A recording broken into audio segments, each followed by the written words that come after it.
Have you ever seen Christians treat church as something they do instead of something they are? Have you ever looked around church and thought, there's got to be more to it than this? In 1 Corinthians 12, the Apostle Paul calls Christians members of the body of Christ. I assure you, if you stick with me, you'll never see that passage the same again. In the United States, there is a big box store that sells stuff in bulk called Sam's Club. In addition to being able to buy 1,000 rolls of toilet paper at a time, you can also purchase video games, drones, and TVs there. Soon after earning my driver's license, my friend James and I drove to the nearby city. With all the freedom in the world, what did we decide to do? We agreed to go to Sam's Club. Did you know you have to be a member of Sam's Club to shop there?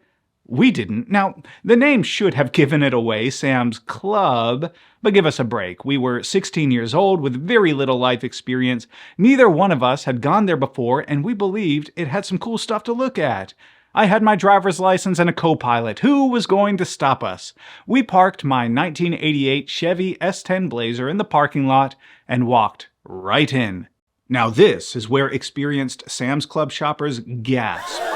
Apparently, there's normally a person at the door checking membership cards, but they must have been on break at that moment. There wasn't a stumbling block in the way of our who's gonna stop us attitude. We oohed and awed, made some selections, and marched straight to the checkout registers. The cashier said, "Membership card, please." Who's gonna stop us?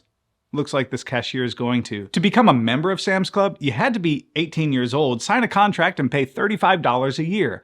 I'm not sure what it costs today, but who knew you had to be a member of the club to shop at the club? Welcome to Topical Bible Studies, where we pursue God's truth together. Are you ready to study? Let's dive in. If I want to go golfing at the local golf club, I need to become a member by signing a contract and paying some fees just like Sam's Club. Sadly, so many people treat the church like a club, which is defined as an organization, that'll be a key word later, or society of people who share a common interest or activity. A club is a place where people come together to socialize, network, and pursue their shared interests. Is that what Jesus had in mind for us when he calls Christians members of his church?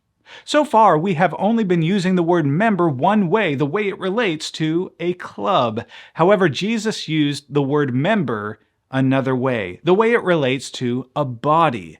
Consider Matthew 5, verses 29 and 30.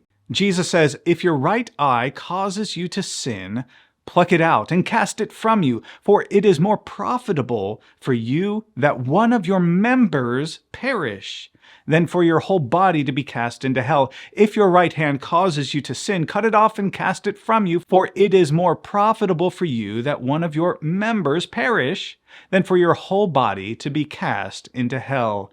Here, Jesus speaks of members of your body, your eyes and your hands. How valuable are they to you? And how painful would it be for you to lose one of them? That's how Jesus sees members of his church. "And he put all things under his feet, and gave him to be head over all things to the church, which is his body, the fullness of him who fills all in all." Ephesians 1, verses 22 and 23. The word church is used over 100 times in the New Testament. However, the Apostle Paul's favorite way of referring to the church in his epistles is with the word body.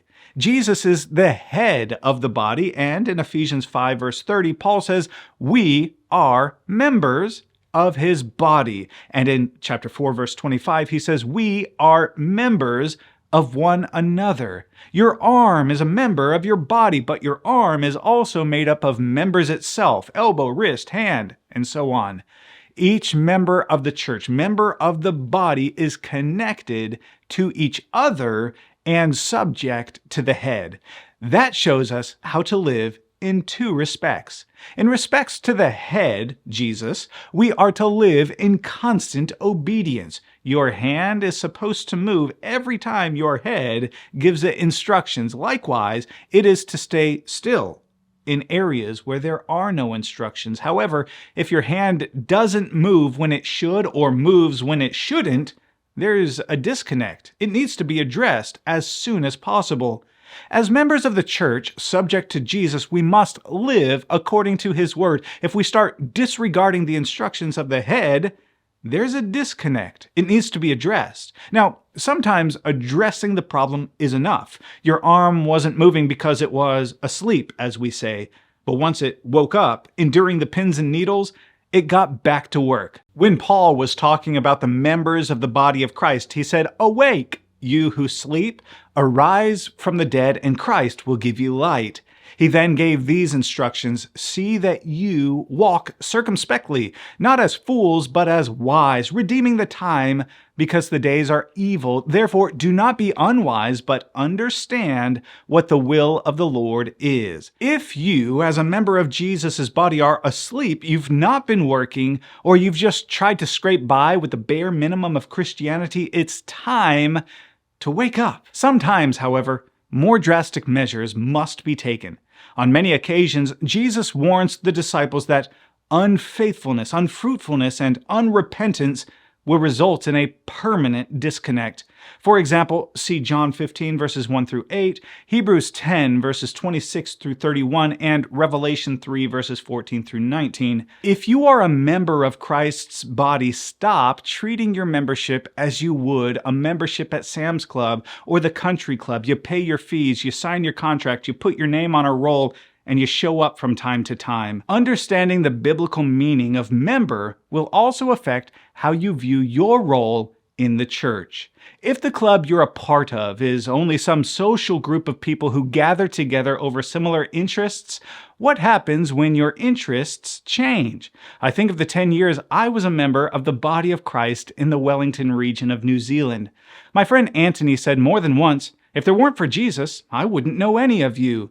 You may think that sounds like an insult, but it wasn't. The church in Wellington was made up of over a dozen nationalities from every age group in various stages of life with completely different interests.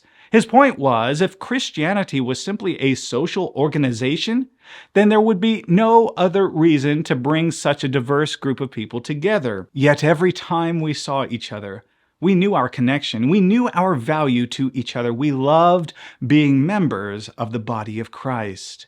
When I travel and meet with Christians in other cities and countries, even if I have never met them before, I am able to greet them as brothers and sisters. We are related by blood, the blood of Christ.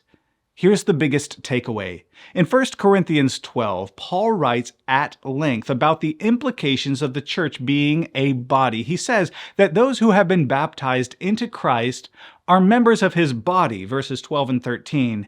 Then he compares individual disciples to body parts like hands, feet, eyes, ears, and so on. He also says some members serve unpresentable roles. In your body, you have the presentable parts like your hands and your nose. You also have unseen members like a liver and a spleen. Since we can see what you create with your hands and you take in the world through your eyes, you may be tempted to say, those are the most valuable members of your body. However, may this never happen to you, but if you lost your hand, you'd likely survive and find a way to go on living. But what if you lost your heart? A member you have likely never actually seen work. Here's one of the points Paul makes. Every member of Jesus' body is valuable, whether we see what they're doing or not.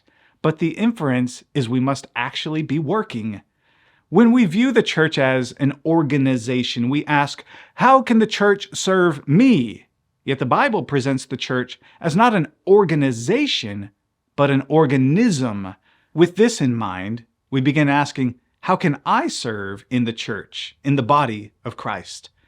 Or to adapt from a famous speech. And so, my fellow members of the body of Christ, ask not what the body of Christ can do for you. Ask what you can do for the body of Christ. But before you do that, you've got to be sure, are you a member of Jesus' body? How sure are you? If there's any question, then you need to see these videos right now.